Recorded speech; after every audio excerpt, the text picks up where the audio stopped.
Hello, is this on? Oh, looky there! My story is in print. Hi, I'm Annie Pickles. My name makes a lot of people giggle, but I don't mind. It fits well with what I do. I'm a pickle entrepreneur.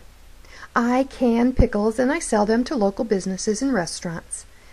My pickles got me into a mess of trouble a while back, though. You see, there was this really nice boy named Tommy who rented a little plot of land on my farm.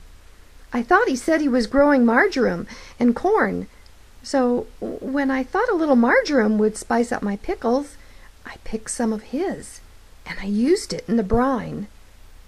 Everything would have been okay if I hadn't given some jars of pickles to the sheriff when he investigated what I thought was a burglar in the basement.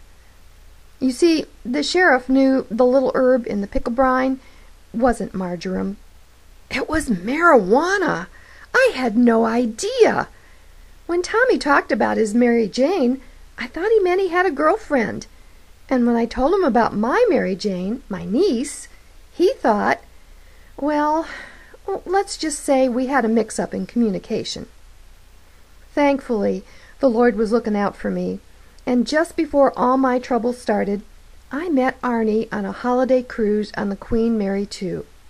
Now, Alma, that's my best friend and neighbor, was all excited and wondering if this would be the man of my dreams.